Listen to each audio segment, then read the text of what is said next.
You're listening to theoutdoorstation.co.uk. Guidebooks are wonderful things, aren't they? Full of anticipation, excitement, exploration, and, in some cases, rescue.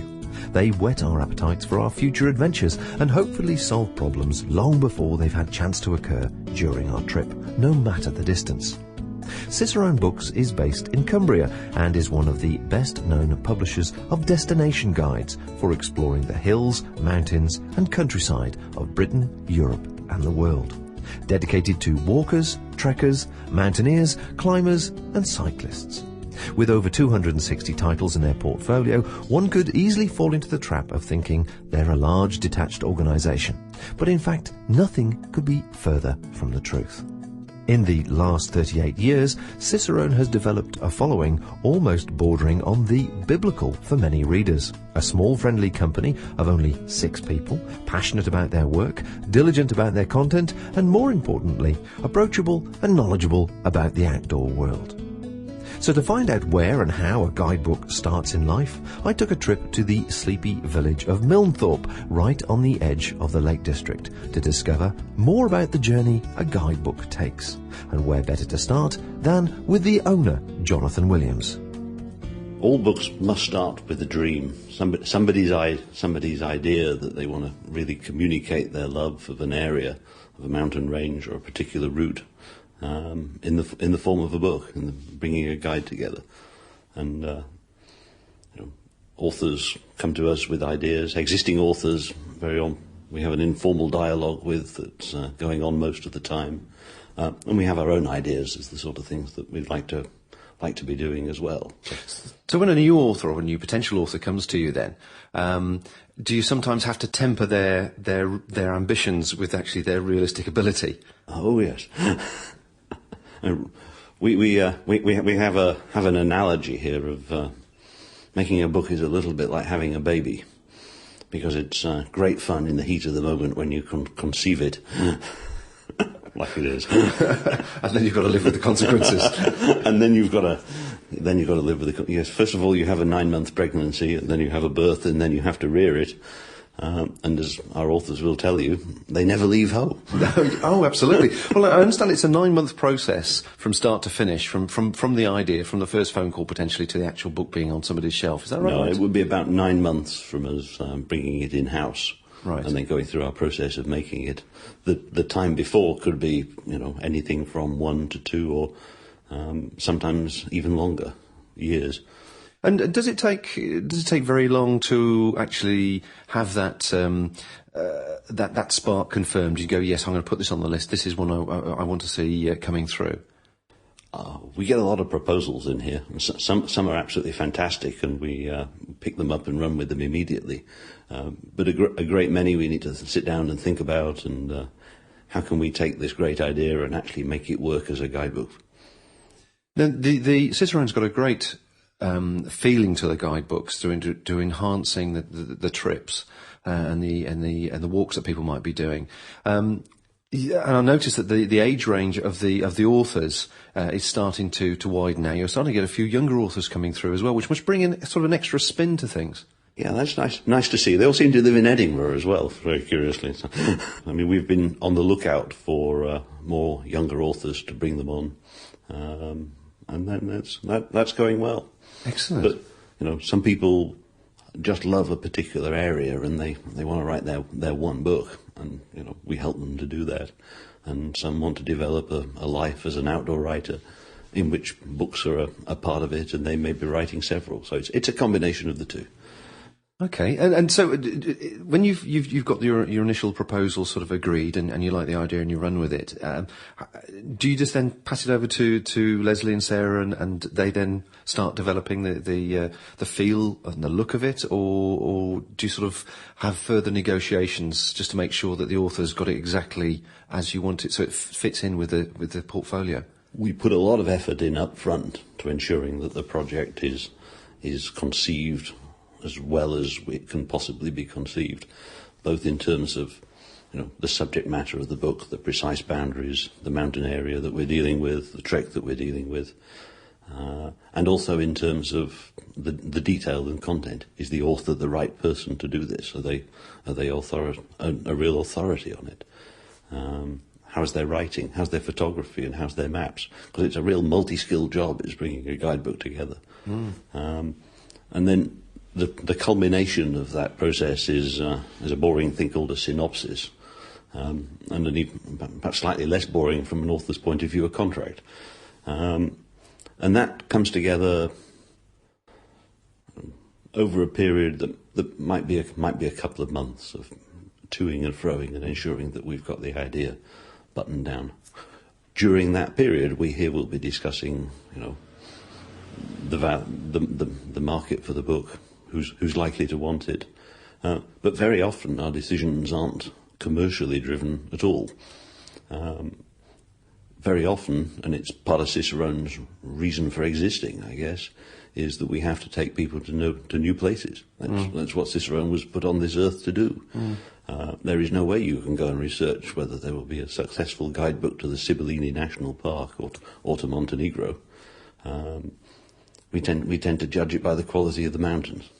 After the initial contract has been confirmed, a book is underway, and it passes into the domain of the marketing and publicity department. This is all coordinated and run by two people who are very busy all of the time. Jonathan's wife, Leslie, and Sarah. It tends to realistically land on our laps at the point when we start to need to give the information to the rest of the world that this book is going to be published at some point in the future. And that future time is probably 6 to 8 months ahead of the actual publication date when it's going to appear in the shops. So it's quite a long lead time. This has to be quite long because the distributors and various other bibliographic holders of information have to have this information that far ahead in order to do their job of selling the book further down the line. So it's often quite difficult then to actually accumulate enough information to give these people that far ahead. So there are some discussions at that point then with both Jonathan and with Hazel about exactly what this book is about and what the particular special angle is, and whether there's anything useful that we can use in terms of the author and his special knowledge or various contacts. And we go from there. Do the books sort of, do they change do they have a danger or a possibility sometimes of changing their character as they're developed over that sort of 8-9 month period?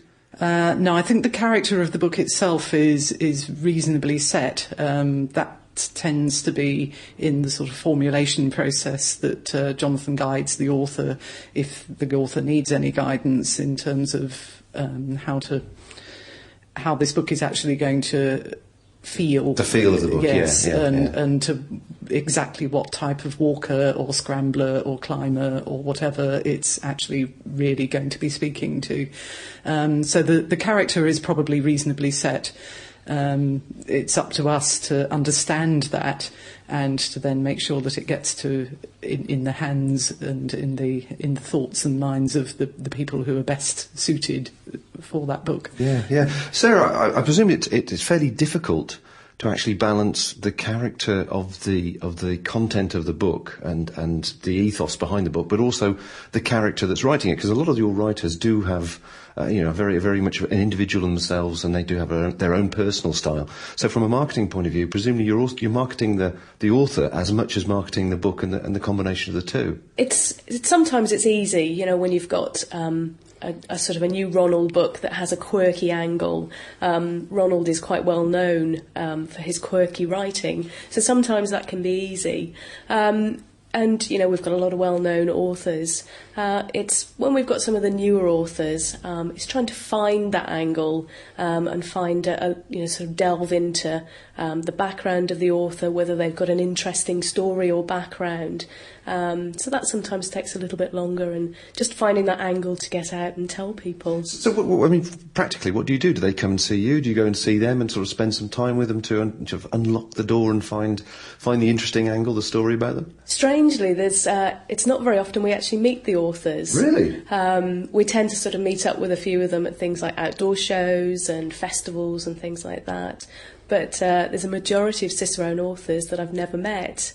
You sort of email them regularly and speak to them on the phone, and you see their picture in the front of the books, but there's not many of them we've sort of met face to face. It must be quite unusual. You must feel you actually almost know them quite well, apart from the physical relationship of actually meeting them. Definitely. When you meet them for the first time, it's like, oh, hi there, yeah, okay. Yeah, sometimes you kind of really click and you just think, yep, that all makes sense, and then you get the odd surprises. But it's lovely when you do meet them face to face. It kind of, everything just sort of falls into place. Yeah, I bet. When you're actually doing shows, Leslie, it must be quite nice to actually have. Obviously, you have the authors sometimes at the shows with you supporting your activities, but also getting the customers, the consumers, the readers, and giving you their feedback, and also the reaction they have when they realise they're actually talking to the author. Oh, it's great fun, actually, yes. Normally when we go to the NEC show, the outdoor show in Birmingham, we bring 2, sometimes 3 authors who quite often give talks, and they love to help out on the stand, and their particular expert knowledge of some areas is far in excess of anything that collectively the rest of the Cicerone team have. And the joy on the people's faces when they ask a particular question, say about the Alps or the Pyrenees, and you introduce them casually to Kev Reynolds or somebody like that, and they're just away in happy conversation for half an hour about all manner of experiences, and it really adds something, I think, to their experience and their knowledge. Yeah. As a book develops, and as you say, you pick the project up and start to work on the marketing side. At what stage is it, or is it never finished? The marketing is never finished. The project comes to an end. The book is now finally in your hands or gone to the distributors. Is there another stage you work on after that? Yes. Our job is really, getting the information out before the book's published, but also as the book is published, and usually for a good 6 months afterwards. It varies from one book to another. We will keep a very close eye on how it's doing, looking at particular shops who might previously have sold very successfully similar types of books, and make sure that they're aware of that new book, because sometimes everybody's busy and they overlook things quite by accident quite often. So there's a little bit of nurturing that carries on. We also quite can have opportunities for authors to give talks in shops such as Stanford's and the NEC show that I mentioned, and sometimes other involvement in tourism projects and things like that. So yes, it's keeping an eye.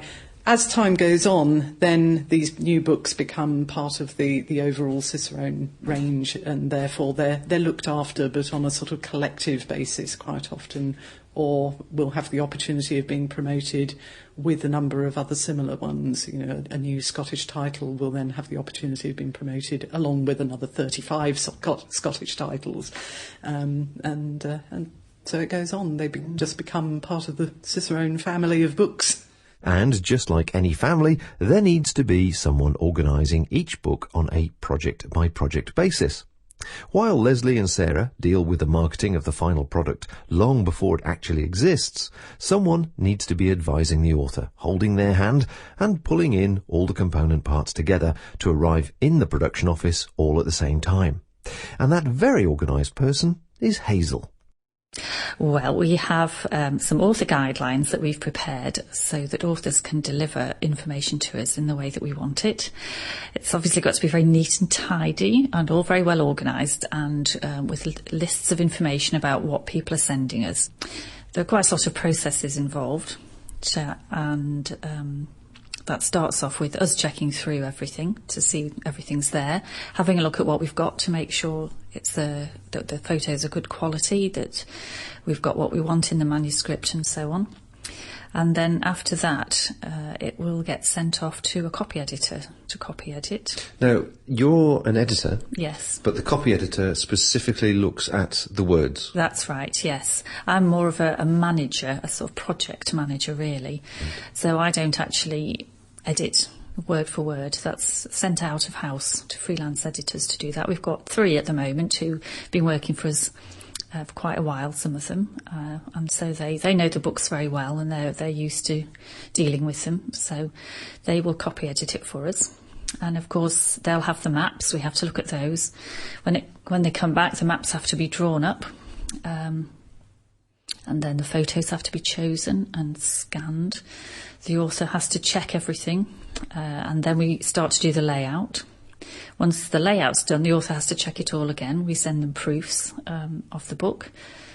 They'll have a look through, and then it comes back to us again, and there's another process of doing amendments, checking. So it all gets checked probably 5 times or so before we feel it's ready.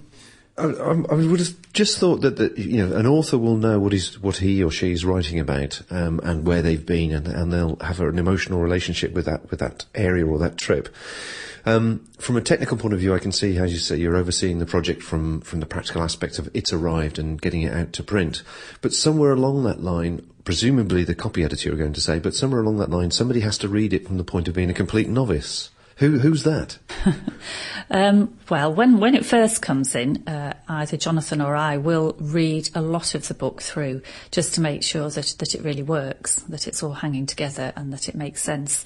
And we often at that stage will say to the authors, ask for additional information, because they're so familiar with the book, with the area after 2 years working on it perhaps, that they sometimes lose perspective on it a bit and they forget what it's like to know nothing about that area. So we have to say to them sometimes, please just tell us where it is, or tell us what the walks are like. And they've sort of bypassed the very basic information because they've been so focused on the whole thing. And sometimes you have to kind of drag them back a bit and go back to the beginning and say, look, just tell us this basic stuff, just put it in there a bit more, because, to bring it out for someone who's standing in a bookshop, just picks a book at random and looks at it, and you've got like 5 seconds to interest them, either on the back cover or the first page. You've got to get them hooked, and get them interested. So. I suppose the hardest part must be, every author is a character, and as I say, they have relationships with their area that they're actually writing about. It must be very difficult to actually balance the enthusiasm and the passion and the character of the author with the actual practical content, which is going to be of use to somebody on a particular day. Yes, it can be occasionally. Most of the authors have done many books, and they're quite used to writing in a very informative way. That's not to say they can't be enthusiastic at the same time. We do want that enthusiasm in there. But if it tips over into a slightly manic, then you do have to kind of calm it down a bit and just level it out, really. That's more what it is. Though you still want the author's voice in there, but you want it to sound authoritative and level, and get the reader's confidence, really, as well. And as you say, capture the potential audience from a 5-minute flick through at a bookstore. Yes, that's right. Yes, because you don't have long. And so what's the actual most demanding part of your work in the project itself? What is the hardest bit to have to deal with? Probably just making sure that everything comes together at the right time, because you've got so many different things going on, with maps being drawn, photos being scanned, text being sent off to various people to read over, and just sort of bringing it all together at the same point, at the same time, at the right time, so that you hit your publishing deadline. That's really what I do, and the most difficult part of what I do, I think. The other things are sort of more detailed level, are easier to manage in a way, really. And then you probably presumably quite gratefully hand it over to marketing and say, there you are, get on with it. Yes, that's right. Yes, well, at the end of the process, I hand it over to somebody who sends it off to the printers, and I'm always very glad when we get to that stage and we can get it rolling. With all the information collated, the book has to be laid out, ready for print. Of course, this process is nowhere near as straightforward as one might assume, as each book is given its own identity to match the character of the author and the subject matter in hand, as well as complementing the other Cicerone titles. In a quiet back room, Claire and Caroline do the layout and make ready for print the whole Cicerone range. Their ability to intensely focus on minute detail is immediately apparent when you witness the projects lying on the desk before them. The length of time each book takes to prepare is quite astonishing, as Claire explains. Well, I'm working on GR5.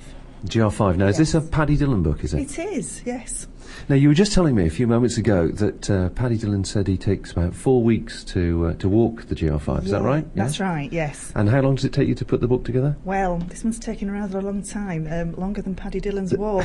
Well, I think people need to know exactly how much work goes into this, because it's a remarkable depth of knowledge that you're actually adding to the author's content, and I think certainly I hadn't realised before that all the maps on every single book are all hand drawn.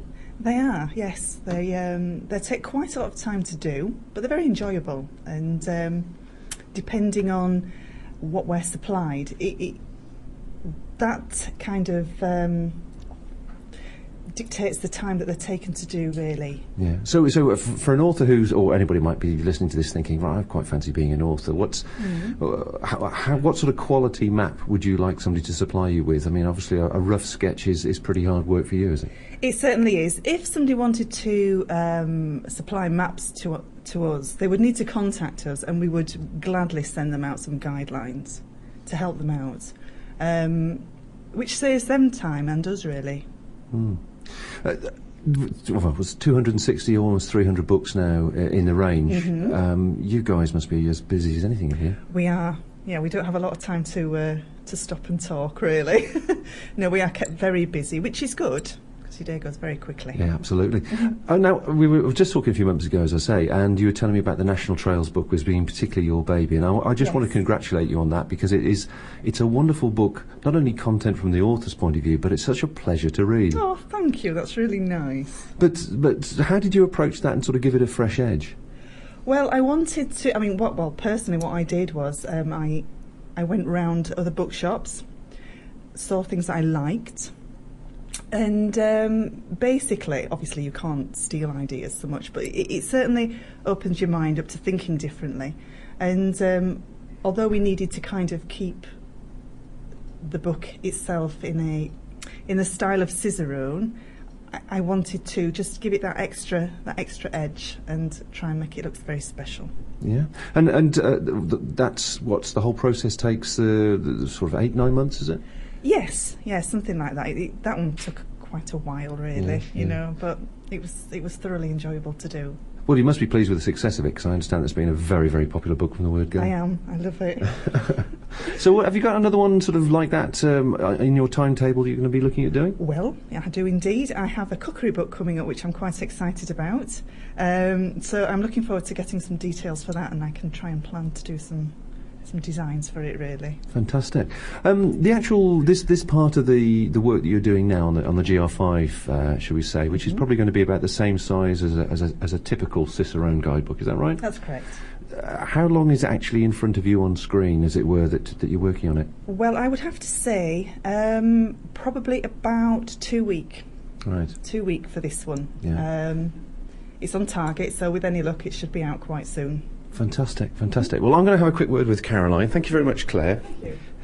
Now, I understand, Caroline, that you've also got an interest in the outdoors. You're a bit of an outdoors person yourself? I am. I'm a keen cycler, and I like walking on the fells, and yes, we do quite a lot of cycling holidays, so plenty of inspiration here, which is great. Were you aware of Cicerone and what they did then, from being a reader, as it were, before you came to work for the company? I was, yes. We'd used their guides in Provence and in Northumberland, and we've got quite a collection at home, some of which have never moved off the bookshelf but are there for inspiration. And when we're hoping to possibly use the Bavaria one for a cycling trip in the summer, so although it's a walking book, it gives us plenty of ideas for where we can go, and so yeah. When you were actually should we say before you joined the company, using a guidebook and so on, were you other people's guidebooks, and did you sort of pick up tips thinking, well, actually, this is quite wrong, and this is what I would change if I was involved in this, before you sort of got involved with the company? Was it something you were thinking, well, actually, that needs to be better, and you brought it with you? Definitely. I think, well, partly because a lot of our old ones that we had were black and white books, Cicerone black and white books. Old ones.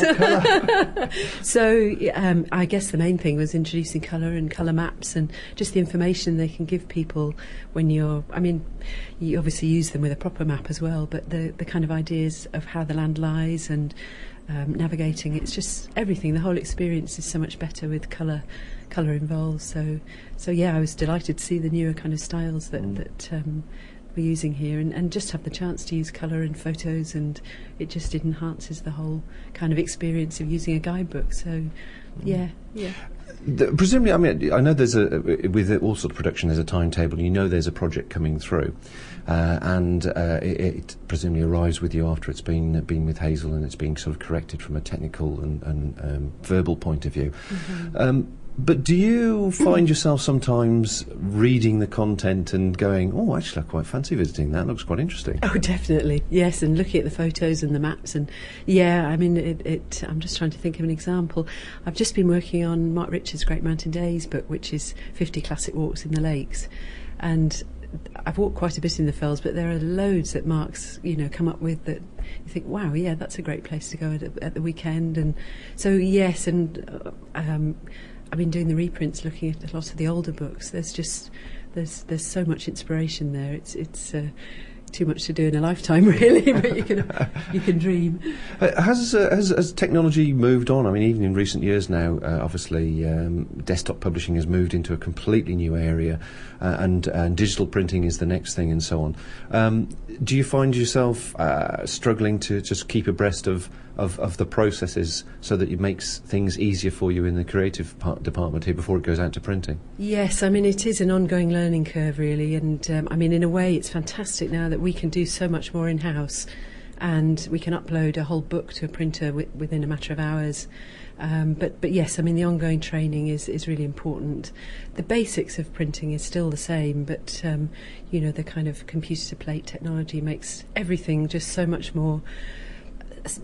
quicker, and our printers can be so much more responsive to the deadlines we need to meet. They work hard to help us meet them, so it's made our life easier, but it's made our training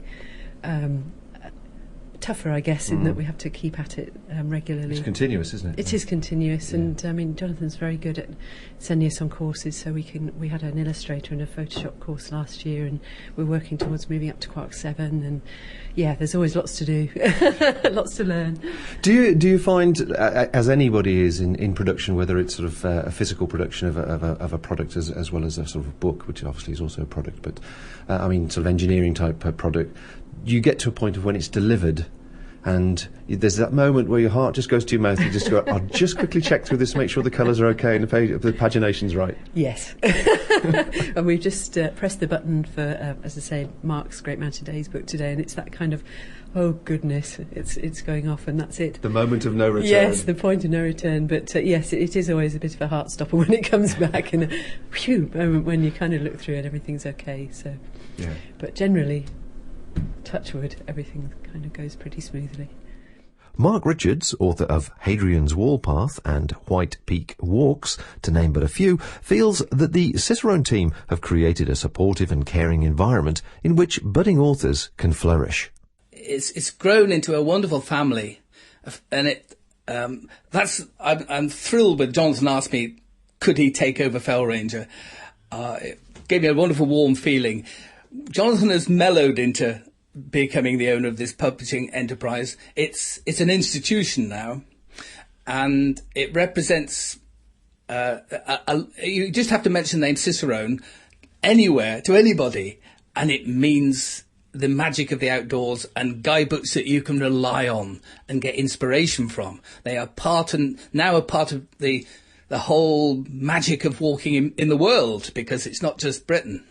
And so Cicerone are almost unique. Well, I would say they are unique in the fact that they serve the greater outdoors to its best. And I'm thrilled and delighted to be a part of that family. My first guide was the 3 Peak District guides put together in the late 1970s, which is a long time ago now, suddenly.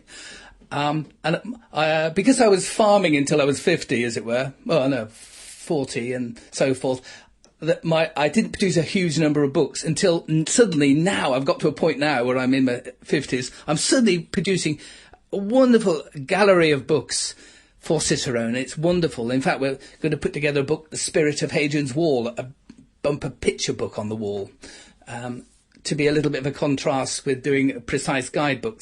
In other words, Cicerone are expanding and recognising that not only serving the inspiration of getting people to a walk, but giving them a memento.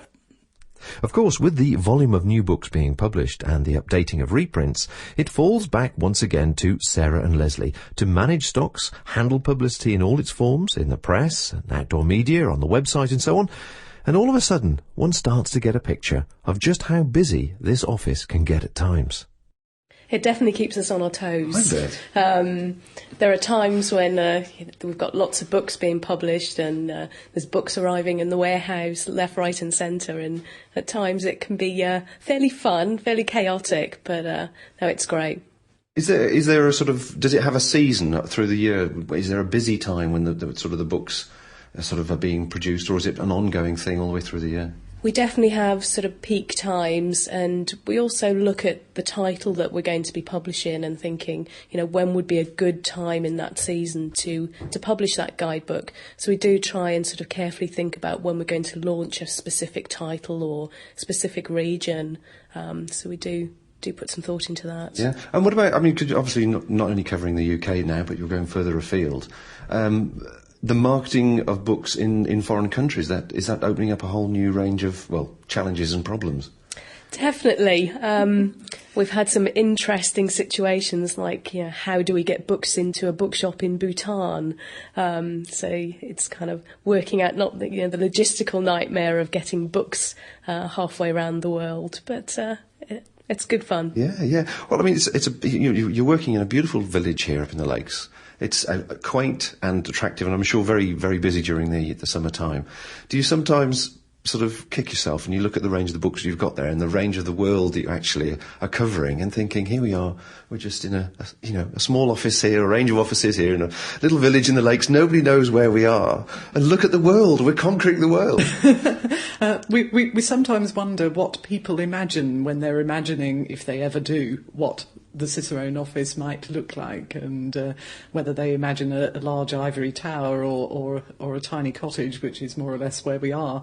It's an amusing thought, but yes, there's a very big world out there, and Cicerone have many, many more opportunities to provide guidebooks for very interesting places, and we're constantly looking and constantly thinking. Yes. Your website includes an invitation to join an e-newsletter, because I presume now, well, obviously with the internet and websites, everybody all over the world has access to companies in general. But what do people get when they actually get an e-newsletter from you? It was something we started early last year. We wanted to find an easy way of keeping in contact with people who are interested in Cicerone guides and just providing them with a little bit more information. And they really cover a whole host of topics, from what's coming up, what's going to be published, what's recently published. And we also have a number of articles and information on there that some are written by our authors. For example, Paddy did a piece on, how to pack your rucksack in a lightweight way. Kev has done some on things like the Himalayas and, if you're going to the Alps for the first time, what to expect. We also run some fun things like competitions, and people can email in with their stories, and a whole host of things. We send them out about sort of every 6 to 8 weeks, so we're not trying to bombard people with information, but just keeping in touch from time to time, and just hopefully giving them interesting information. You two wear a lot of hats between you. It's not just the marketing point of view and putting together information that's going out. You're interacting on a very personal level with your readers, aren't you? Yes, indeed, yeah. And we we try very hard on our customer service, not only our customer service for our retailers, but also for the individual with a particular question. We provide a lot of information on the website, but there's always something that we haven't been able to provide. And we do get inquiries from literally throughout the world. There are 1 or 2 Americans, for example, who regularly phone once a year and ask for advice on where perhaps they can be pointed towards an interesting trek in Europe. There's one particular gentleman who's phoned at least for 3 years running, and we've suggested things like the Tour of Mont Blanc and the Chamonix-Zermatt Trail, some trekking in the Dolomites, and each year he's phoned back, told us what a wonderful time he's had, and now can we suggest something to help in his planning thinking for the following year. And it's just such fun to be talking to somebody so far away and yet giving them the benefit, we hope, of your own personal experiences and pointing them in the right direction. It's hard to describe the atmosphere in the Cicerone office. There's a kind of vitality and thrill about each and every book they produce. Each one is personal in many ways to every single person in the company, as they have all played a significant part in its development.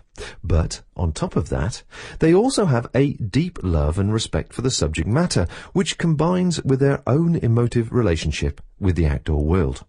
This, woven with the author's research, means the reader is getting much more than simple facts and figures, but a guidebook from the heart. Yeah, everybody here is at some level or other an outdoor person. There are 2 crazy cyclists that you've met, and walkers, and Leslie and I get out walking and trekking just as much as we can, and I guess that tempers how we view things. I mean, very often we're defining the books that we want. Yes, well, why not? It's your company. I suppose there are some advantages in that. But the other thing, I suppose, is that potential writers must also understand that, with that thrill of writing and so on comes great responsibility, because there's a certain amount of responsibility that goes making sure that maps are as accurate as they can be and the content is correct, because it can be easy sometimes to gloss over something. That's one of the reasons we put a lot of effort in up front in working with the authors to ensure that they're really happy with what they're getting into. Very often we will ask them to write a proportion of the book so that we can see it and form an opinion and put a hand on the tiller if we think one needs it at that stage, or even say, no, we don't think that this is going to be right. Maybe somebody else should be writing this book, but... If somebody's got a good idea, or they feel they've got a good idea, a potential author for a book or an area or whatever, what's the best way of approaching you? The best idea is just to get in touch directly with us. All our contact information is on the Cicerone website, along with quite a lot of notes for aspiring authors and the sort of things that we're looking out for and that sort of thing. Or just write a letter, maybe a couple of pages letter saying what the idea is, why you think it's necessary, and why you're the person to write it. And then we take it from there. It must be a great feeling of satisfaction when you are out walking wherever you go in the world, because I know you do a lot around the world, and you see people thumbing through one of your issues. It must be a wonderful feeling. It's great to see people using our books. Absolutely, one of the best things about it. The digital world is moving forward so rapidly now. Digital technology and digital print technology and so on. How is that going to impact on you, do you think, over the next few years? I think it's a bit early to say how it will impact on us in detail. It's obviously something that we do a lot of thinking about and have got a very close eye on. I mean, over the last 8 years that we've been running Cicerone, the internet has gone from virtually nothing to being something that we spend half our lives on, it seems to me. So that's obviously a big area of our development. But for our specific books, one of the questions we have is, are people actually in volume and realistically going to be going uphill with computers and electronic devices of considerable sophistication that's required to access book or book material? And I think that the jury is out on that yet. I certainly go up the hill to get away from all that. So we have some preconceived notions about it. But it's an area where we listen to what our customers and what people are telling us. And I had my first demand the other week for the book downloadable in Sony Reader format. So it's something we have to think about. But the whole digital side is it encompasses a really big range of things, from information on the internet. For instance, right now you can search inside all Cicerone guides through either Amazon or Google, and we're just in the act of integrating that ability to search inside the book into our own website as well, so everybody will be able to some extent, to browse the book before they buy it. Then it moves on into electronic formats of books, and whether those are a separate opportunity or different way for users to carry the information around. I mean, one of the things that we tend to say is that if you were going on a trek, then being able to take 15 books in a little computer is probably very useful. But it's not a very good way to read the book, and it's not a very good way to use it. And then after you've gone past the electronic formats of books, you've got electronic presentations of the information and links with GPSs and all sorts of crazy things that are quite broad in scope, but are obviously things that we're mulling around. Watch this space. Watch this space. Next time you visit your bookseller and flick through the pages of a Cicerone guide, you'll know the name of every single person that helped get it there before you on the shelf. And once you purchase it and take it home and start lovingly poring over the contents, you'll know the book's journey from idea to reader is complete.